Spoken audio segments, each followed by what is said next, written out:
and forth between Hollywood and Cambodia. That would be surreal for anyone. It's exactly what Haing Ngor was doing in the last years of his life. It looks like his heart was in Cambodia. Ngor said yes to pretty much any acting job that came his way, to finance his humanitarian projects and investments in Phnom Penh. He was working in what economists would call an emerging market. It's what I would call a compassion fad. These are the post-conflict economic bubbles caused by United Nations peacekeeping missions and the flood of foreigners who pour in. This episode is where my exploration of Ngor's financial turbulence begins. That means his donations, his humanitarian work, and the nonprofit he wanted to launch. In international circles, these are non-governmental organizations, or NGOs. His was the Haing Ngor Foundation. Once again, I'll be up front. Ngor was bad with money. This episode is an expansion of one from my first season called The Oscar Winner in the Orphanage. I'm including it here because it fits in well with the investigatory arc of Season 2. My name is Patricia Nunan, and this is Who Killed Haing Ngor?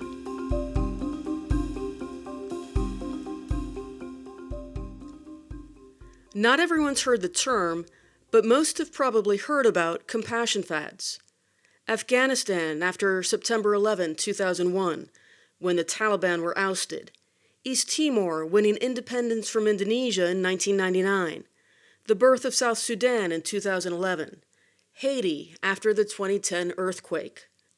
One day, a country or territory is an underdeveloped, isolated, and lawless backwater. There may still even be civil war.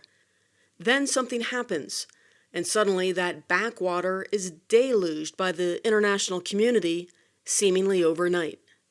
Suddenly, helping out in Afghanistan, let's say, is trendy. It's a policy priority for the West. It's a fundraising darling. It's all over the news and everyone's concerned. There's a wave of global moral urgency, but it doesn't last forever. That's why they're called compassion fads. Cambodia had been caught in a time warp, the suspended animation of the 1970s. Then the 1991 peace deal was signed, and the 1990s flooded in. I didn't know the term at the time, but I was astounded by it when I landed in Phnom Penh in October 1992. But I just remember walking around and seeing all the NGOs and just being blown away. Like every little villa had an NGO sign out the front. And I was like, this is like charity Disneyland. Like I was absolutely blown away by this wave. I mean, and now, cynically, we've seen it elsewhere. We've seen it in East Timor. No, it struck me too. And I was really surprised about how they all fought for the same funding. And they were kind of ruthless against each other. They were like inside it.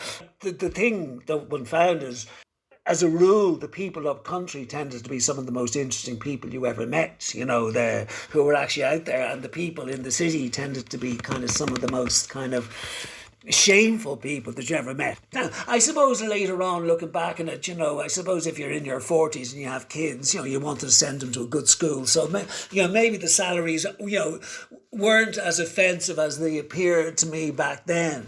But there was a lot of dead weight in that sector. And the people who, people like Andy Pendleton who were doing the job for real, I mean, they were vastly impressive, but they tended to be the minority, the people who spoke the language and, and were, genuinely ballsy. Compassion fads include people like me and Kevin, the press corps, plus diplomats and investors. The effectiveness of the NGOs doing aid and development work is an absolutely enormous topic, and that's not what this podcast is about. So I'm not trying to bash the aid world. But it is highly competitive, and a developing world government, be it a Cambodia, an Afghanistan, or a Haiti, may register every NGO. But it simply doesn't have the capacity to regulate every independent organization that pours in. So, no one's really in charge, not even the UN. A quick note, we're going to hear more Cambodian voices about this moment in history in upcoming episodes, This episode zooms in on one very specific situation, and it's my entry point into Ngor's financial troubles. It was in the thick of Cambodia's compassion fad that Ngor tried to launch the Haing Ngor Foundation. Instead, he got into a feud.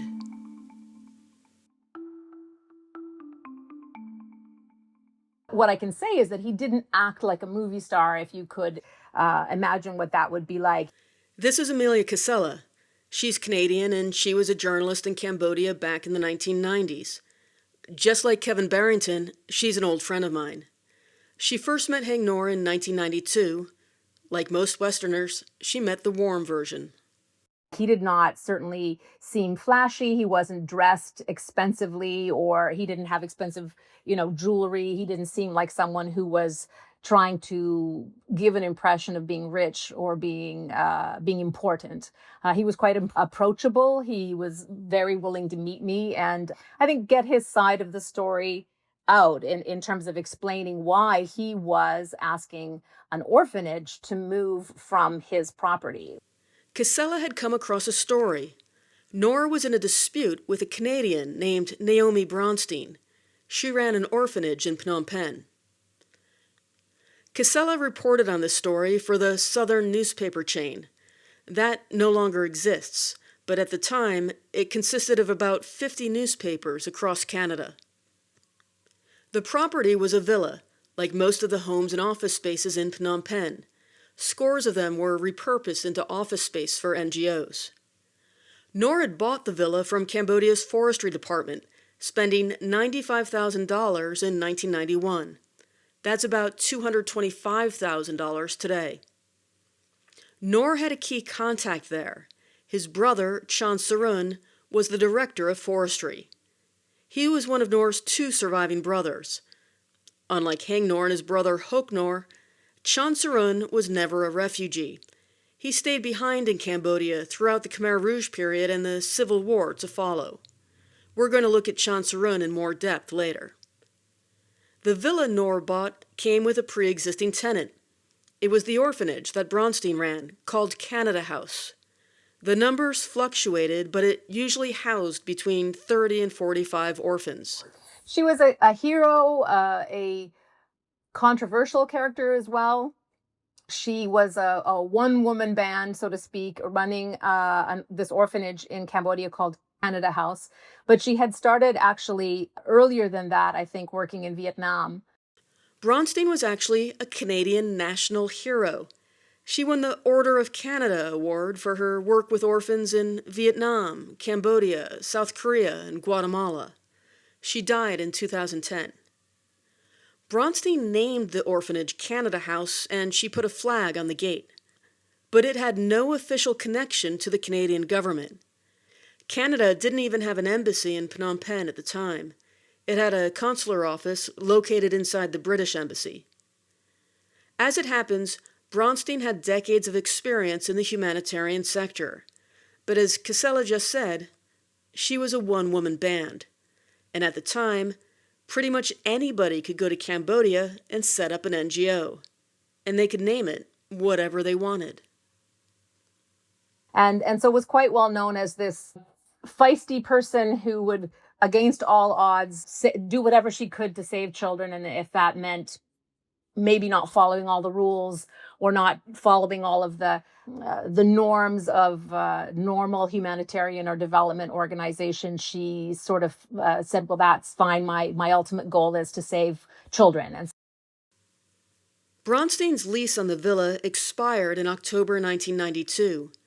Bronstein told reporters that she had 2 additional years left on the lease, but the copy of the lease that Casella provided to me clearly says it ended in October 1992. Ngor gave Bronstein notice. Her facility would have 3 months to move. Bronstein asked for a 6-month extension, which Ngor rejected. When that 3-month grace period was over in February 1993, Bronstein refused to leave. She and the orphans stayed put, exactly where they were. An entire year went by, and Bronstein hadn't budged. At some point, Bronstein quit paying her rent. That means Ngor didn't have a tenant. He had a squatter.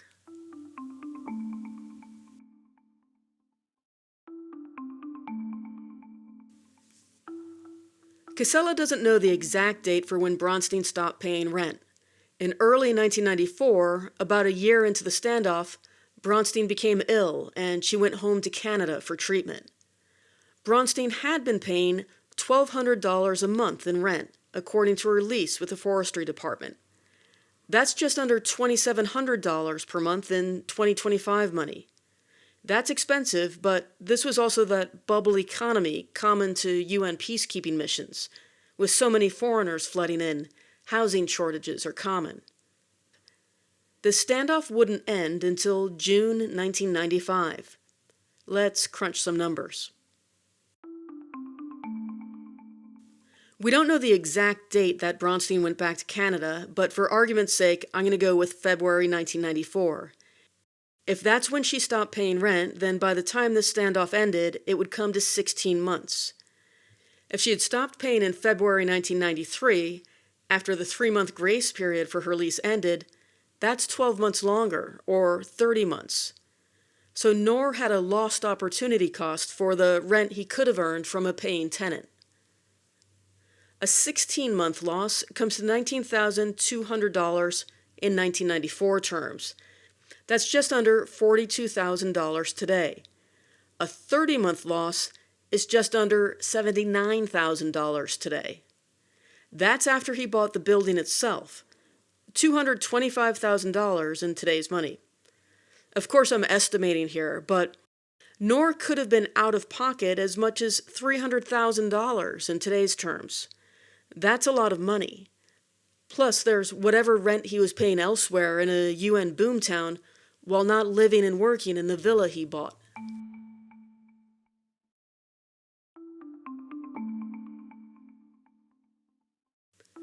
I want to pause here to say that my interest is in getting a clearer picture of Ngor's financial situation and to give you an idea of both the compassion fad and the broader lawlessness of 1990s Phnom Penh. I'm not trying to disparage the memory of Naomi Bronstein. There were any number of fly-by-night NGOs in Cambodia in a massively under-regulated sector. Bronstein's experience, on the other hand, dated back to the Vietnam War era. She even ran an earlier version of Canada House in Cambodia in the 1970s, before the Khmer Rouge takeover, according to the newspaper, The Christian Science Monitor. As I said, Bronstein passed away in 2010. My sources are Casella and the article she wrote for the Southern newspaper chain, the Christian Science Monitor, and the Canadian newspaper, the Globe and Mail, all of which covered the feud. As for the orphanage itself, Casella had some concerns. I mean, I saw kids with dirty diapers or no diapers, but, clearly, I mean, they were certainly, washing the kids down, it's not that they were being neglected by the staff. The staff were really doing their utmost, their best to feed the children and give the children, the children were able to play around. They were playing in the yard. They were kind of running around and stuff. So it wasn't a prison or anything like that. It was, but I felt that the kids really did not look like they were in good shape. And some of the younger ones looked really ill, like they needed medical attention. Soon, the orphanage was in desperate need of money. Bronstein sent small sums from Canada from time to time, but according to the Globe and Mail, her staff were under strict instructions not to pay Ngor his rent.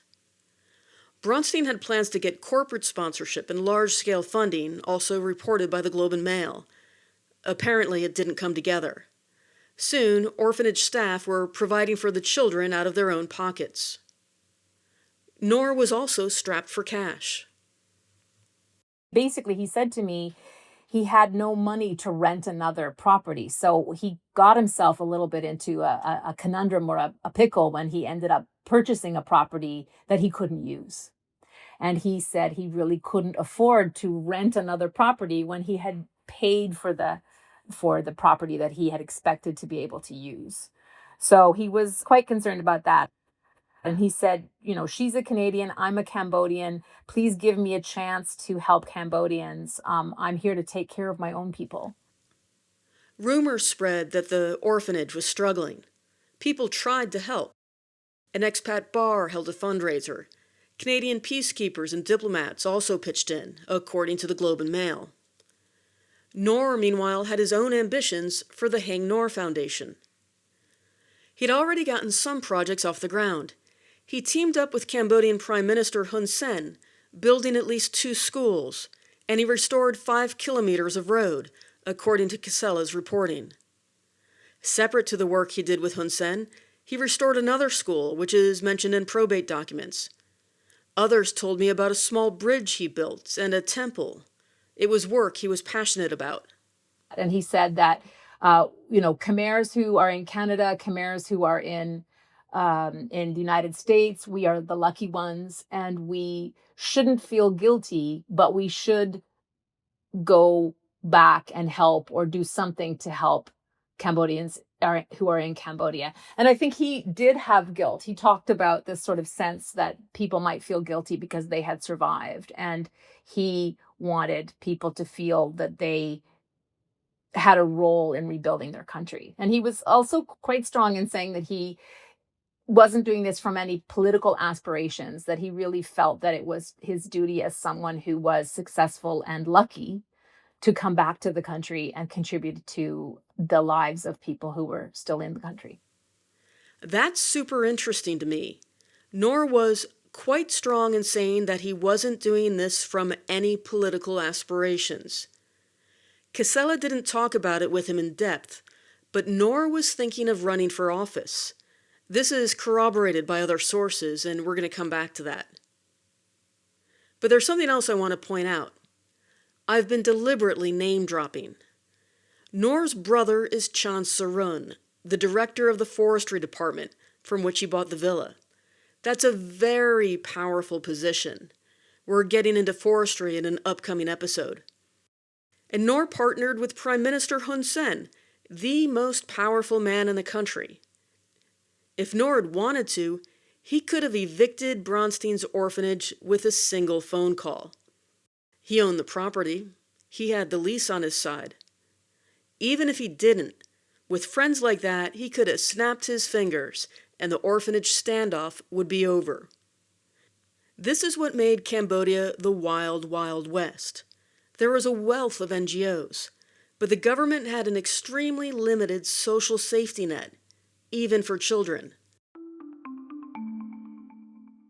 Had Ngor done that, the orphans would be homeless, literally out on the street.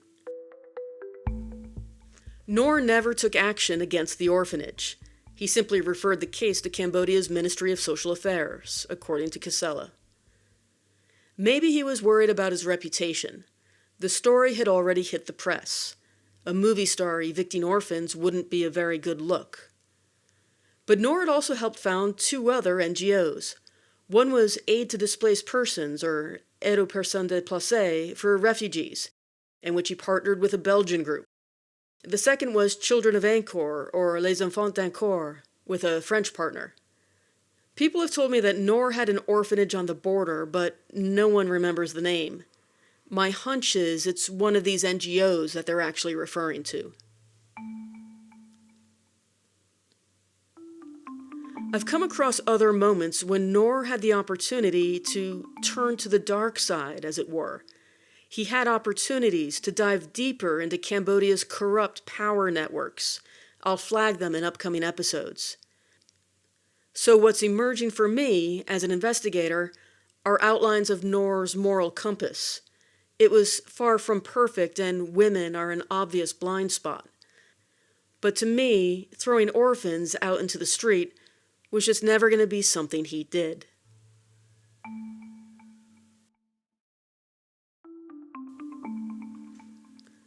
Canada House was looking increasingly precarious. Some expatriate families who'd adopted children from the facility knew it. That's when a group of expat women got serious. They connected with the right people in the Cambodian government, and by June 1995, they moved the children to another property, according to the Christian Science Monitor. That marks the end of the drain on Ngor's finances, the 30 months since the expiration of the lease. By June 1997, the expat women had found families for the remaining 32 children. Canada House was closed.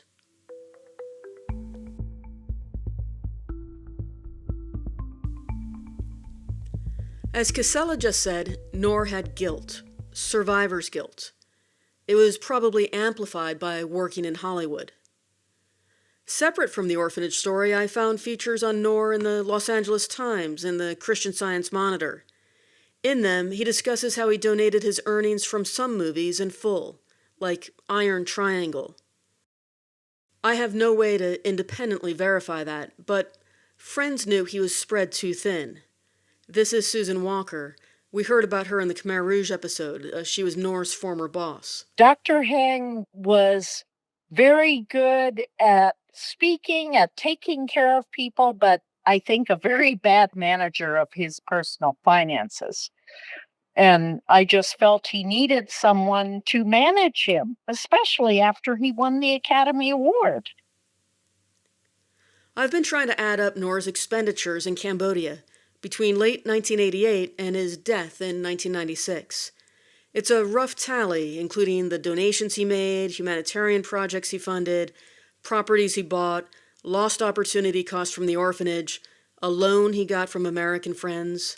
This is an absurd exercise, I admit, because I don't have figures for Ngor's income, so the picture is obviously incomplete. But I estimate his expenditures at a minimum came to $1.5 million in today's money between 1988 and 1996. It could be as high as $3 million. That's not all loss or debt. He owned some properties and some investments promised returns. But it's a lot of expenditure in the developing world. I'm going to post that math on the web page with sources.